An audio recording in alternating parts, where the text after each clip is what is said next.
ओम नमः शिवाय। शिवजी सदा सहाय। ओम नमः शिवाय। गुरुजी सदा सहाय। पार्थिव पूजा की महिमा, शिव निवेद्य भक्षण के विषय में निर्णय तथा बिल्व का महत्व।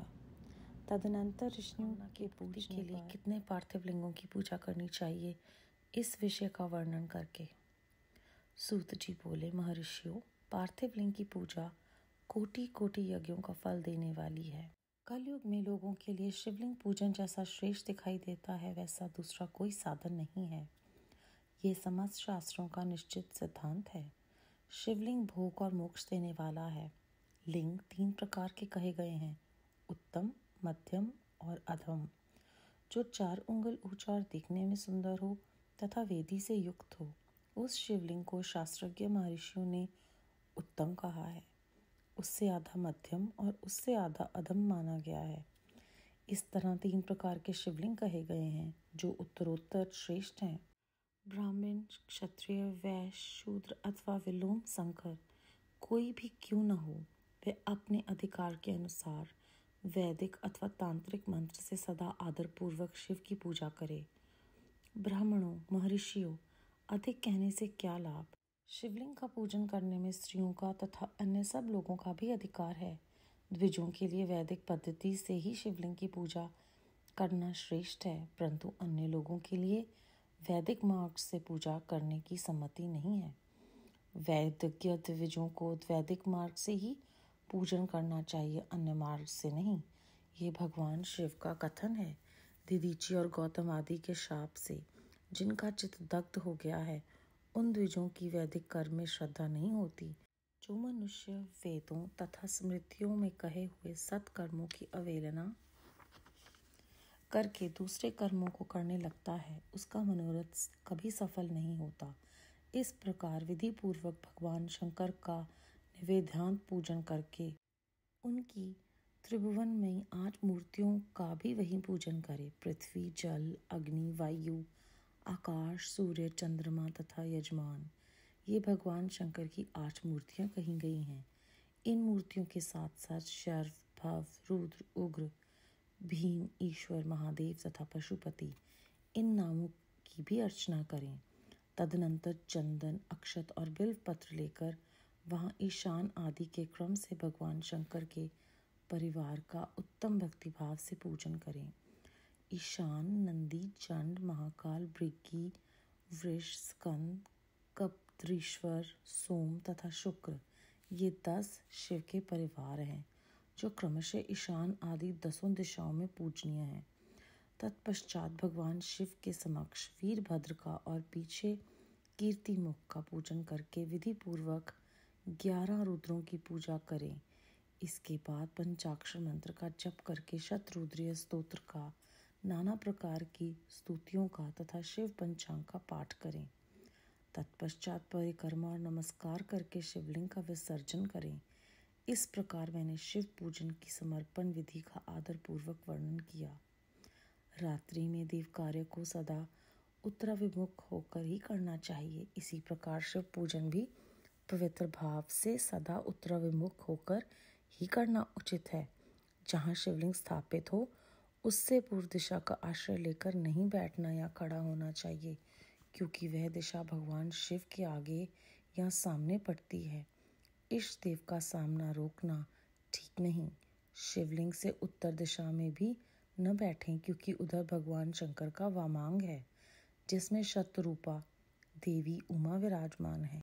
पूजक को शिवलिंग से पश्चिम दिशा में नहीं बैठना चाहिए, क्योंकि वह आराध्य देव का पृष्ठभाग है। अतः अविष्ट दक्षिण दिशा ही ग्रह है, उसी का आश्रय लेना चाहिए। तात्पर्य यह है कि शिवलिंग से दक्षिण दिशा में उत्तराभिमुख होकर बैठें और पूजा करें। विद्वान पुरुष को चाहिए कि वह भस्म की त्रिपुंड लगाकर, रुद्र की माला लेकर तथा बिल्व पत्र का संग्रह करके ही भगवान शंकर की पूजा करे, इसके बिना नहीं।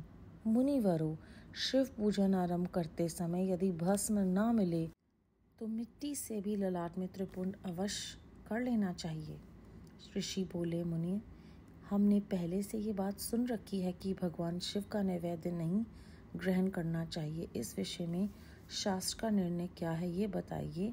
साथ ही बिल्व का महत्व भी प्रकट कीजिए। सूत जी ने कहा, मुनियों, आप शिव संबंधी व्रत का पालन करने वाले हैं, अतः आप सबको शतश धन्यवाद है। मैं प्रसन्नता पूर्वक सब कुछ बताता हूँ, आप सावधान होकर सुनो। जो भगवान शिव का भक्त है, बाहर भीतर से पवित्र है, शुद्ध है, उत्तम व्रत का पालन करने वाला तथा दृढ़ निश्चय से युक्त है, वह शिव नैवेद्य का अवश्य भक्षण करे। भगवान शिव का नैवेद्य आग्रह है, इस भावना को मन से निकाल दें। शिव के नैवेद्य को देख लेने मात्र से भी सारे पाप दूर भाग जाते हैं। उसको खा लेने पर तो करोड़ों पुण्य आपके भीतर आ जाते हैं। आए हुए शिव नैवेद्य को सिर झुकाकर प्रसन्नता के साथ ग्रहण करें और प्रयत्न करके शिव समर्पण पूर्वक उसका भक्षण करें। आए हुए शिव नैवेद्य को जो ये कहकर कि मैं इसे दूसरे समय में ग्रहण करूंगा लेने में विलंब कर देता है, वह मनुष्य निश्चय ही पाप से बन जाता है। जिसने शिव की दीक्षा ली हो, उस शिव भक्त के लिए शिव नैवेद्य अवश्य भक्षणीय है, ऐसा कहा जाता है। शिव की दीक्षा से युक्त शिव भक्त पुरुष के लिए सभी शिवलिंगों का नैवेद्य शुभ एवं महाप्रसाद है, अतः वह उसका अवश्य भक्षण करे। परंतु जो अन्य देवताओं की दीक्षा से युक्त हैं और शिव भक्ति में भी मन को लगाए हुए हैं, उनके लिए शिव नैवेद्य भक्षण के लिए विषय का क्या निर्णय है, इसे आप लोग प्रेम पूर्वक सुनो। ब्राह्मणों, जहाँ से शालिग्राम शिला की उत्पत्ति होती है, वहाँ के उत्पन्न लिंग में, रसलिंग में, पाषाण, रजत तथा स्वर्ण से निर्मित लिंग में, देवताओं तथा सिद्धों द्वारा प्रतिष्ठित लिंग में, केसर निर्मित लिंग में, स्फटिक लिंग में, रतन निर्मित लिंग में तथा समस्त ज्योतिर्लिंगों में विराजमान भगवान शिव के नैवेद्य का भक्षण चांद्रायण के व्रत के समान पुण्यजनक है। ब्राह्मण हत्या करने वाले पुरुष भी यदि पवित्र होकर शिव निर्माल्य का भक्षण करके उसे धारण करें तो उसका सारा पाप शीघ्र ही नष्ट हो जाता है। पर जहाँ चंड का अधिकार है, वहाँ जो शिव निर्माल्य हो उसे साधारण मनुष्य को नहीं खाना चाहिए। जहाँ चंड का अधिकार नहीं है, वहाँ के शिव निर्माल्यों का सभी को भक्तिपूर्वक भोजन करना चाहिए। पाणलिंग, नर्मदेश्वर, लोह निर्मित स्वर्णादि धातु में लिंग, सिद्धलिंग, जिन लिंगों की उपासना से किसी ने सिद्धि प्राप्त की है अथवा जो सिद्धों द्वारा स्थापित है, वह लिंग, स्वयंभू लिंग, इन सब लिंगों में तथा शिव की प्रतिमाओं, मूर्तियों में चंड का अधिकार नहीं है।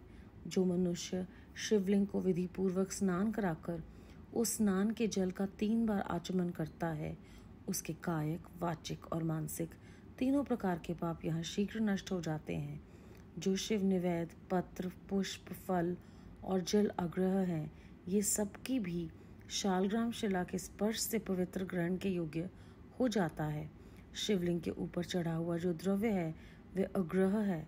जो वस्तु शिवलिंग स्पर्श से रहित है अथवा जिस वस्तु को अलग रखकर शिवजी को निवेदित किया जाता है, लिंग के ऊपर चढ़ाया नहीं जाता, उसे अत्यंत पवित्र जानना चाहिए। मुनिवरों, इस प्रकार निवेद्य के विषय में शास्त्र का निर्णय बताया गया है। अब तुम लोग सावधान हो, आदर पूर्वक बिल्व का महत्व सुनो। यह बिल्व वृक्ष महादेव का ही रूप है। देवताओं ने भी इसकी स्तुति की है। फिर जिस किसी तरह से इसकी महिमा कैसे जानी जा सकती है? तीनों लोक में जितने पुण्य तीर्थ प्रसिद्ध हैं, वे संपूर्ण तीर्थ बिल्व के मूल भाग में निवास करते हैं। जो पुण्य आत्मा मनुष्य बिल्व के मूल में लिंग रूप अविनाशी महादेव जी का पूजन करता है, वह निश्चय ही शिव पद को प्राप्त होता है। जो बिल्व की जड़ के पास जल से अपने मस्तक को सींचता है, वह संपूर्ण तीर्थों में स्नान का फल पा लेता है और वहीं इस भूतल पर पावन माना जाता है। इस बिल्व की जड़ के परम उत्तम थाले को जल से भरा हुआ देखकर महादेव जी पूर्णतः संतुष्ट होते हैं। जो मनुष्य गंध, पुष्प आदि से बिल्व के मूल भाग का पूजन करता है, वह शिवलोक को पाता है और इस लोक में भी उसकी सुख संतति बढ़ती है। जो बिल्व की जड़ के समीप आदर पूर्वक दीपावली जलाकर रखता है, वह तत्व ज्ञान से संपन्न हो भगवान महेश्वर में मिल जाता है। जो बिल्व की शाखा थाम कर हाथ से उसके नए नए पल्लव उतारता है और उनसे उस बिल्व की पूजा करता है वह सब पापों से मुक्त हो जाता है। जो बिल्व की जड़ के समीप भगवान शिव में अनुराग रखने वाले एक भक्त को भी भक्तिपूर्वक भोजन कराता है उसे कोटि गुना पुण्य प्राप्त होता है। जो बिल्व की जड़ के पास शिव भक्त को खीर और घृत से युक्त अन्न देता है वह कभी दरिद्र नहीं होता। ब्राह्मणों, इस प्रकार मैंने सांगोपांग शिवलिंग का पूजन वर्णन किया है। यह प्रवृत्ति मार्गी तथा निवृत्ति मार्गी पूजकों के भेद से दो प्रकार का होता है। प्रवृत्ति मार्गी लोगों के लिए पीठ पूजा इस भूतल पर संपूर्ण अभिष्ट वस्तुओं को देने वाली होती है। प्रवृत्त पुरुष सुपात्र गुरु आदि के द्वारा ही सारी पूजा संपन्न करें और अभिषेक के अंत में अग्नि से के चावल से बना हुआ नैवेद्य निवेदन करें। पूजा के अंत में शिवलिंग को शुद्ध संपुट में विराजमान करके घर के भीतर कहीं अलग रख दें। निवृत्ति मार्गी उपासकों के लिए हाथ पर ही शिव पूजन का विधान है। उन्हें भिक्षा आदि से प्राप्त हुए भोजन को ही नैवेद्य रूप में निवेदित कर देना चाहिए। निवृत्त पुरुषों के लिए सूक्ष्म लिंग ही श्रेष्ठ बताया जाता है। वे विभूति से पूजन करें और विभूति को ही नैवेद्य रूप से निवेदित भी करें। पूजा करके उस लिंग को सदा अपने मस्तक पर धारण करें। अध्याय 21 और 22 समाप्त। संगत जी, इस अध्याय में हमने जाना है कि 3 प्रकार के लिंग होते हैं, उत्तम, मध्यम और अधम। 4 उंगल उत्तम माना गया है, उससे आधा मध्यम और उसका भी आधा अधम। उसके बाद हमने जाना है कि 8 मूर्तियां हैं शिव जी की, जो पृथ्वी, जल, अग्नि, वायु, आकाश, सूर्य, चंद्रमा और यजमान के रूप में है। उसके बाद उन्होंने कहा है कि अर्चना के समय शर्व, भर्व, रुद्र, उग्र, भीम, ईश्वर, महादेव तथा पशुपति इन नामों की अर्चना करनी चाहिए। शिव जी के परिवार में 10 सदस्य हैं, ईशान, नंदी, चंड, महाकाल, भृगि, वृष, स्कंद, कपिलश्वर, सोम, शुक्र। और हमें पंचाक्षर मंत्र के जप के साथ रुद्र के 11 रूपों की हमें पूजा करनी चाहिए। पंचाक्षर मंत्र के साथ शतरुद्र स्तोत्र का और स्तुतियों का और शिव पंचांग का पाठ करने का भी हमें यहाँ पर उपदेश मिल रहा है इस अध्याय में। फिर किस दिशा में बैठना है, किस में नहीं बैठना, उसकी विस्तृत जानकारी मिल रही है। उसके बाद इस अध्याय में एक बहुत ही गहरी हमें मैसेज मिल रहा है जो गुरुजी बोलते थे, ऐथे खाओ ता दवाई है, घर जाके खाओ ता मिठाई है। यहाँ पर उन्होंने कहा है कि जो भी आपको शिव भक्त को शिव जी के चरण कमलों में प्रसाद मिलता है वो महाप्रसाद है, जो शिवलिंगों का नैवेद्य है। यहाँ पर हमें इस प्रकार समझाया गया कि वो महाप्रसाद है। तो कहते हैं कि जो मनुष्य वहीं पर इसका ग्रहण नहीं करता, विलंब करता है, वह मनुष्य निश्चय ही पाप में बन जाता है। क्योंकि संगत जी, जाने अनजाने में अगर हम उसे ग्रहण नहीं करते तो उसकी बेअदबी हो सकती है, तो हम पाप के भागीदार बन जाते हैं। कहाँ वो महाप्रसाद है और हम उसकी वैल्यू नहीं कर रहे हैं। तो ये पंक्तियाँ पढ़ते हुए यही ध्यान में आया कि जो हम गुरुजी महाराज ने निर्देश दिए हैं कि जो भी मिला है उसे ख़त्म करो, क्योंकि वो महाशिव हैं और हम उनके दिए हुए महाप्रसाद को, जो उसके अंदर ब्लेसिंग्स हैं, वो मिस कर रहे हैं। क्योंकि इसी अध्याय में लिखा है कि जो शिव भगवान का दिया हुआ नैवेद्य खाता है उसके सारे पाप दूर हो जाते हैं एक तरफ, और दूसरी तरफ करोड़ों पुण्य आ जाते हैं। तो these are very big blessings. And हमें कैसे गुरुजी महाराज तरह तरह से समझा रहे हैं कि वो जो उन्होंने एक सेंटेंस में हमें समझाने की कोशिश की है उसके पीछे क्या कारण है, इन ग्रंथों के द्वारा वो हमें बता रहे हैं। फिर उन्होंने बताया है कि तरह तरह के जब हम निर्माल्य करते हैं शिवलिंग का तो सारे पाप हमारे नष्ट हो जाते हैं, अगर हमें वो मौका मिलता है तो। अन्यथा किसी भी तरह के हम जब भी नैवेद्य चढ़ता है किसी भी शिवलिंग पे या शिव जी की सानिध्य में हमें कुछ भी महाप्रसाद मिल रहा है उसे हमें ग्रहण करना है, लेकिन जहाँ पर चंड का अधिकार नहीं है वहीं पर, क्योंकि ये पॉजिटिविटी और नेगेटिविटी का जो सर्कल है वो भी हमें यहाँ पे समझा रहे हैं कि हमें ये ध्यान रखना है कि हम कहाँ का अन्न खाते हैं। तो जैसा खाएं अन्न वैसा होता है मन। शायद यहाँ पर ये मैसेज हमें इस अध्याय में मिल रहा है कि जहाँ चंड का अधिकार नहीं है वहाँ के शिव निर्माल्य को से सभी को पूजन करना चाहिए, अन्यथा अवॉइड करना चाहिए। अंत में उन्होंने हमें बताया कि जो प्रवृत्ति मार्गी लोग हैं, हम जैसे गुरु के द्वारा ही सारी पूजा को संपन्न करना है और निवेद्य ग्रहण करना है। जो निवृत्ति मार्गी हैं वो हाथ पर ही शिव का पूजन कर सकते हैं और उनके लिए भिक्षा आदि से प्राप्त हुए भोजन को ही निवेद रूप में निवेदित करना चाहिए। हमें ये सारी गहरी गहरी बातें यहाँ पर बताई गई हैं। और इसके अलावा फिर से ये हम याद रखें कि बिल्व का वृक्ष जो है उसे कहा गया है कि ये महादेव जी का ही रूप है। संगत जी, जगह जगह पर हम शिव पुराण पर सांगोपांग का नाम सुनते हैं और मन में एक प्रश्न उठता है कि सांगोपांग का मतलब क्या है। कहते हैं जो हम पूजा सभी अंगों और उपयंगों को प्रयोग में लाकर युक्ति से करते हैं, संपूर्ण भाव से करते हैं, उसे सांगोपांग कहा गया है।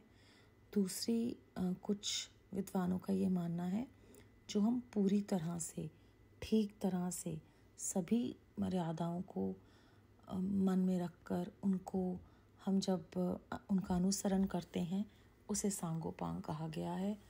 बेअंत शुक्राना गुरु जी महाराज, बेअंत शुक्राना। ओम नमः शिवाय। शिव जी सदा सहाय। ओम नमः शिवाय। गुरु जी सदा सहाय।